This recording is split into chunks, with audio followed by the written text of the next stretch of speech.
બિલકુલ અને ભારતીય જનતા પાર્ટી કે જે હંમેશા એવું માનવામાં આવે છે કે છેલ્લી ઘડીએ દાવ તેઓ ખેલી લેતા હોય છે, બાજી પોતાના પક્ષમાં કરી લેતા હોય છે, પરંતુ અહીંયા તેઓ એવું કરવામાં નિષ્ફળ રહ્યા।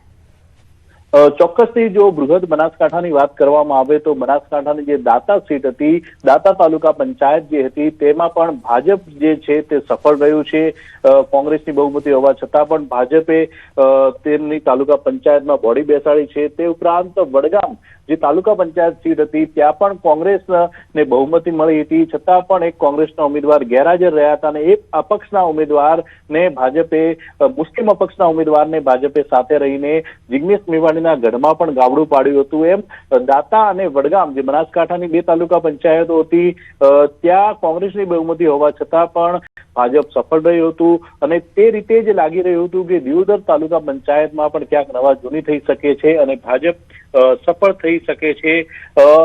તેને લઈને કોંગ્રેસ દ્વારા જે સભ્યો હતા તે તમામ જે સભ્યોને સતત તેમની પર વોચ રાખવામાં આવી રહી, સતત તેમને સાથે રાખવામાં આવ્યા હતા, અલગ અલગ જગ્યાઓ પર તેમને રાખવામાં આવી રહ્યા હતા। આમ કોંગ્રેસ દ્વારા તમામ સભ્યોને જે નજરકેદ રાખવામાં આવ્યા હતા તેના લીધે જ જે છે તે કોંગ્રેસની જીત થઈ છે, નહીં તો દાતા અને વડગામ જેવું દિયોદરમાં પણ થઈ શકો। પ્રીતિ, બિલકુલ। તો હમણાં આપણે તો મારી સાથે પ્રદેશ કોંગ્રેસ પ્રમુખ અમિત ચાવડા જોડાઈ ચૂક્યા છે। અમિતભાઈ, ન્યૂઝ 18 પર આપનું સ્વાગત છે અને ખૂબ ખૂબ અભિનંદન। દિયોદર તાલુકા પંચાયત કે જ્યાં હવે કોંગ્રેસ એ કબજો જમાવવામાં સફળ રહી છે, કેવા પ્રયાસો રહ્યા અને આ જીત બદલ કઈ રીતે અભિનંદન પાઠવશો? આ લોકશાહીનો વિજય છે, આ સત્યનો વિજય છે। ભારતીય જનતા પાર્ટીના અનેક કાવા દાવા અને ષડયંત્રો વચ્ચે જે કોંગ્રેસના ચૂંટાયેલા પ્રતિનિધિઓએ મજબૂતાઈથી લોકોએ મૂકેલા વિશ્વાસને ફરી પ્રસ્થાપિત કરીને ત્યાં બહુમતીથી કોંગ્રેસનો તિરંગો ઝંડો લહેરાવ્યો। આપ પણ જાણો છો 25 તારીખે ત્યાં ચૂંટણી માટેની સભા હતી। ચૂંટણી અધિકારી જાણી જોઈને ત્યાં મોડા આવે છે, કોઈ પણ કારણ વગર ભાજપના 2 સભ્યો અંદર મતભેદ ઉભો કરીને એની સભા મોકૂફ રાખવામાં આવે છે। ત્યાર પછી 27 તારીખ જાહેર કરવામાં આવે છે। અમારી એક તાલુકા પંચાયતના સભ્ય બેન છે ઠાકોરબેન, ગર્ભવતી હતા, છેલ્લા સમય હતો, એમણે ખૂબ વિનંતી કરી, એમને હડસેલી મૂકવામાં આવે છે।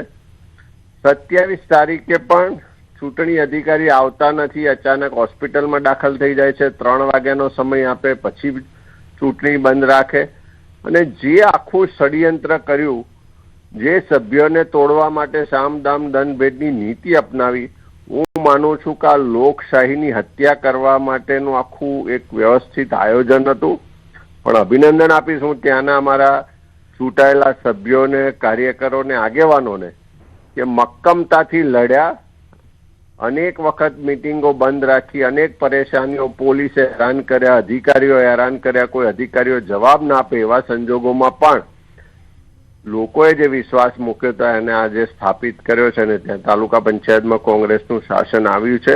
ત્યારે સામાન્ય લોકોના કામ થાય અને આ જે અધિકારીઓ આના માટે જવાબદાર છે, જેમણે પોતાની ફરજ ચૂક્યા છે, એવા તમામ અધિકારીઓ પર આવનારા દિવસમાં કાર્યવાહી કરવાની અમે માગણી કરીએ છીએ। જી આભાર, આપ સમય આપ્યો તે બદલ।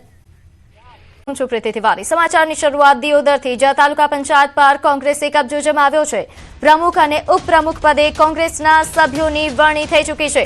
તો દિયોદર તાલુકા પંચાયતના પ્રમુખ અને ઉપપ્રમુખ કે જેની ચૂંટણીને લઈને છેલ્લા ઘણા સમયથી હાઈ વોલ્ટેજ ડ્રામા ચાલી રહ્યો હતો, 2 વાર ચૂંટણી રદ થઈ અને આખરે હવે પ્રમુખ અને ઉપપ્રમુખની વરણી થઈ ચૂકી છે। જે અંદાજ હતો કોંગ્રેસના સભ્યોની સંખ્યા વધારે હતી એટલે કોંગ્રેસના પ્રમુખ અને ઉપપ્રમુખના સભ્યોની વરણી કરી લેવામાં આવી છે। તો કોંગ્રેસે આખરે દિયોદર તાલુકા પંચાયત પર કબજો જમાવ્યો। તો વધુ વિગત સાથે મારી સાથે સંવાદદાતા કિશોર જોડાઈ ગયા છે। કિશોર, આખરે જે રીતે આપે જણાવ્યું હતું કે કોંગ્રેસના સભ્યો વધારે છે, તેમની જ બોડી બનવાની છે અને આખરે એ જ થયું।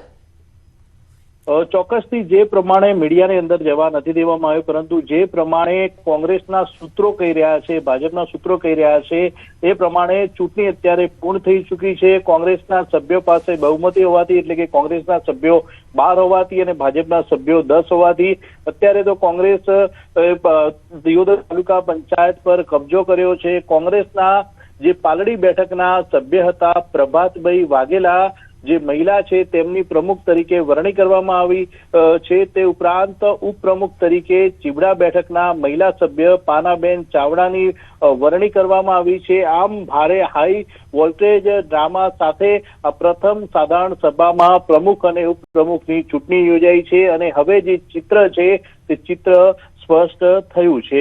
મહત્વની વાત તો એ છે કે 25 તારીખથી લઈને 30 તારીખ સુધી આ ચૂંટણીને લઈને ભારે હાઈ વોલ્ટેજ ડ્રામા થયો હતો. 2 સગર્ભા મહિલાઓ, તે ઉપરાંત ચૂંટણી અધિકારી જે ડીએન કાછડ હતા તે પણ બીમાર હતા અને તેને લઈને હાઈ વોલ્ટેજ ડ્રામા થઈ રહ્યો હતો અને અત્યારે હાઈ વોલ્ટેજ ડ્રામાનો અંત અને ચૂંટણી યોજાઈ છે. બિલકુલ, હવે હાઈ વોલ્ટેજ ડ્રામાનો અંત તો આવ્યો છે અને શાંતિપૂર્ણ આજે વરણી થઈ ચૂકી છે. જેમની વરણી કરવામાં આવી છે પ્રમુખ તરીકે, તેમના વિશે થોડી વિગતવાર માહિતી આપશો અને ઉપપ્રમુખ તરીકે જે પ્રમુખ પદે જે મહિલાની વરણી થઈ છે તેમના વિશે પણ.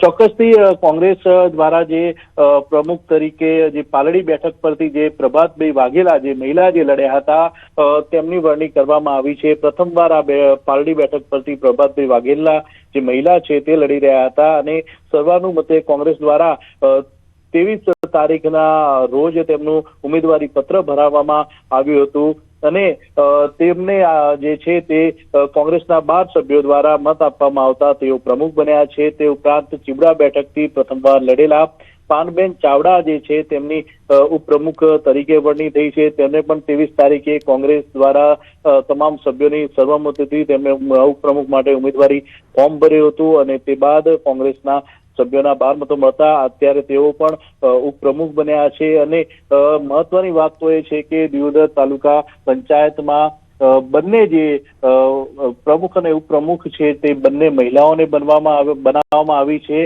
આમ બંને મહિલાઓ દ્વારા હવે દિયોદર તાલુકા પંચાયતને ચલાવવામાં આવશે. બિલકુલ, હવે કારણ કે 2 મહિલાઓ હવે દિયોદર તાલુકા પંચાયત ચલાવવાની છે અને કોંગ્રેસ કારણ કે હવે તેમના પ્રમુખ અને ઉપપ્રમુખ છે, કેવા પ્રકારનું રાજકીય ફેરબદલ એ દિયોદર માટે રહેશે, વાવ-થરાદ માટે રહેશે? વાવ-થરાદની જો વાત કરવામાં આવતી હતી તો વાવ-થરાદની અંદર જે 10 જે તાલુકા પંચાયત 8 જે તાલુકા પંચાયતો છે તેમાંથી જે 6 જે તાલુકા પંચાયતો છે તે ભાજપના ફાળે ગઈ છે અને 2 જે તાલુકા પંચાયતો, એક લાખણી અને હવે આ જે દિયોદર, આ 2 જે તાલુકા પંચાયત જે છે તે કોંગ્રેસના ફાળે ગઈ છે. આ બંને જે તાલુકા પંચાયત છે તે દિયોદર વિધાનસભા વિસ્તારમાં આવેલી છે અને અત્યારે દિયોદર વિધાનસભા વિસ્તારમાં ભાજપના ધારાસભ્ય કેસાજી ઠાકોર છે અને કેસાજી ઠાકોર અગાઉ મંત્રી પણ રહી ચૂક્યા છે.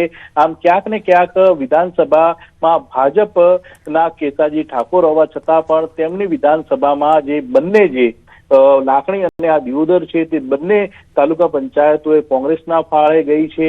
એ ક્યાંક ને ક્યાંક ભાજપને જે છે તે ખૂંચી રહ્યું છે. તેના માટે ભાજપ દ્વારા અનેક પ્રયાસો કરવામાં આવ્યા હતા.